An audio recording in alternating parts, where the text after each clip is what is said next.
Trabalho de AS, a plataforma de pedidos para restaurante. Ela começa com as classes produto e a classe cliente, cada qual com seu próprio service. Então, cardápio ele é o service de produtos, que salva todos os produtos em uma array list. Cliente segue o mesmo padrão. Todos os services eles têm os mesmos métodos, que é o adicionar, o editar e o remover, com exceção do relatório service, que é onde eu instancio todos os outros services para gerar os relatórios, no caso listar os clientes, cardápio, pedido, e o restaurante service que funciona como o nosso menu principal.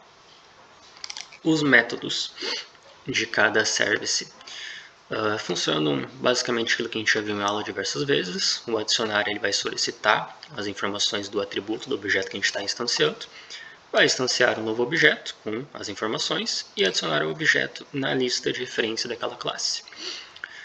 O editar e o remover ele vai listar todos os objetos daquela classe. Eles vão ser filtrados e escolhidos pelo ID. Todas as classes elas têm um ID que é fixo na classe, ela não é escolhido pelo usuário, e ele cresce exponencialmente com o número de objetos que são instanciados daquela classe. E como é que funciona o roteiro? Nós adicionamos todos os produtos, adicionamos os clientes, após isso o produto ele é instanciado numa terceira classe, que é o produto quantidade, que é o produto pedido, que ele tem o objeto produto e um atributo a mais que é a quantidade. Para a gente não acabar ficando nas listas como pizza, pizza, pizza ou refri, refri, refri, nós então acabamos adicionando pizza, quantidade 2, refrigerante, quantidade 3 e assim em diante. E por que a gente simplesmente não bota esse atributo quantidade na classe produto? Porque o atributo quantidade ele não pertence ao produto, ele pertence ao pedido. Então, por exemplo, se a gente fosse fazer dessa forma, por exemplo, uma pizza, ela poderia aparecer em vários pedidos com quantidades diferentes. E todos os pedidos acabariam compartilhando esse mesmo valor, o que estaria errado. Então, por isso que é instanciado na classe, numa terceira classe, produto pedido. E tudo isso depois remete para a quarta classe, que é o pedido, que é vinculado a um cliente. Possui uma lista de produtos pedidos, que é o objeto produto com uma quantidade. Possui status, o total e a forma de pagamento. Infelizmente, a minha placa-mãe do meu computador acabou dando curto, então a maior parte desse projeto e essa gravação eu estou fazendo no notebook de uma amiga. E devido a isso, muitos aspectos desse projeto não ficou da maneira como eu gostaria. Não remove a minha responsabilidade, poderia ter iniciado o projeto mais cedo, não deixado para os últimos dias, mas, enfim, arrependimentos. Uma dessas situações é o pedido service, que ele acabou concentrando muitos métodos, ficou muito extenso. O adicionar pedido está ok, mas quando nós chegamos, por exemplo, no editar pedido, ele abre um submenu, questionando o que a gente quer editar, o cliente, os itens ou o status do pedido. Indo editar os itens, ele vai abrir um terceiro submenu, questionando o que a gente quer editar, se é os itens, se é remover um item, adicionar. Tem algumas linhas de código também que acabou ficando bem repetido, algo que eu poderia ter colocado em métodos, ficar puxando apenas um método, mas enfim. E como é que funciona? Por exemplo, o adicionar pedido. Ele vai criar uma lista de produtos pedidos vazia, que é os itens, vai listar todos os clientes, que cada pedido tem que pertencer a um cliente, vamos filtrar novamente pelo ID, e após isso nós vamos escolher o tipo do pedido.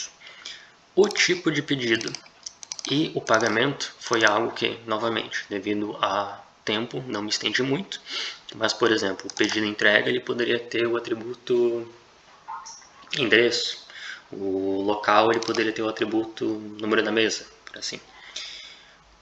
Mas todos eles foram criados com o factory. E como é que ele funciona? Nós temos múltiplas classes do tipo pedido. E a classe pedido, ela não tem que saber qual classe que a gente está instanciando.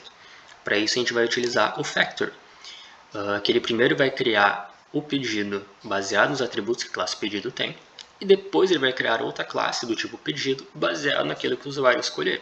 A mesma coisa com o pagamento. E por que a gente não usou o factory desde o começo? Por que a gente não usou o factory para o produto? Porque o produto ele não tem diferentes tipos. Produto é produto. Não faria muito sentido a gente usar o factory aqui, porque a gente estaria adicionando uma linha de código que não iria facilitar nada, enquanto nos tipos de pedido nós temos múltiplas classes. E isso facilita também a plataforma para o futuro, que caso a gente queira adicionar outras formas de pagamentos, por exemplo, cheque, ou tipo de pedido drive-thru, por exemplo, ele já está pronto aqui com o factory, simplesmente para ser adicionado. Então ele acaba salvando muito tempo nesse processo. Uma outra funcionalidade também foi implementada foi o decorator. Novamente, não me estendi muito aqui, fiz um decorator genérico, que funciona em qualquer produto, e fiz somente de uma única opção. Mas como é que ele funciona? Por exemplo, vamos dar um exemplo de uma pizza. Imagina que a pizza ela vai ter outras opções, como borda recheada, borda doce ou extra de algum outro tipo de produto. Imagina ter que criar uma classe para cada nova combinação possível que fosse adicionada no cardápio. Isso é uma coisa que aumenta drasticamente o trabalho no projeto. Já com o Decorator, ele vai pegar o produto original, a classe original, e ele vai adicionar uma nova funcionalidade. Ele vai alterar a descrição e vai alterar também, por exemplo, aqui o valor.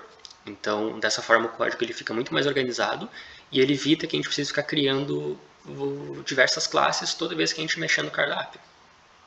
E aí, por último, nós temos os observer, que é o observador, que, novamente, não me estendi, fiz apenas somente o do cliente também. Mas como é que ele funciona? Como é solicitado no enunciado que tem um tipo de notificação frente aos estados pedidos, então observe, ele pega o nome do cliente e ele vai pegar também o status do pedido, e toda vez que esse status tiver uma alteração, ele vai enviar uma notificação para o cliente. E a vantagem ela é similar ao factory. Toda vez que ocorrer essa notificação, o pedido não tem que saber como que isso está ocorrendo. Ele apenas vai estar informando o cliente ou outras classes, outros observadores no futuro, que ocorreu uma mudança. Isso novamente é bom porque ele já prepara um sistema para alterações futuras, para a gente poder automatizar, enviar notificações direto para a cozinha, enviar notificações direto para o entregador ou para o próprio cliente também, sem precisar ficar mexendo na lógica da classe do pedido.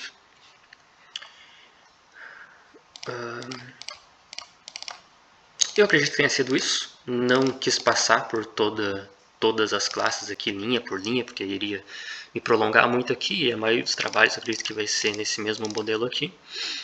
Mas qualquer dúvida eu posso estar adicionando depois ali, ou respondendo qualquer pergunta, qualquer questionamento. Então, muito obrigado e é isso.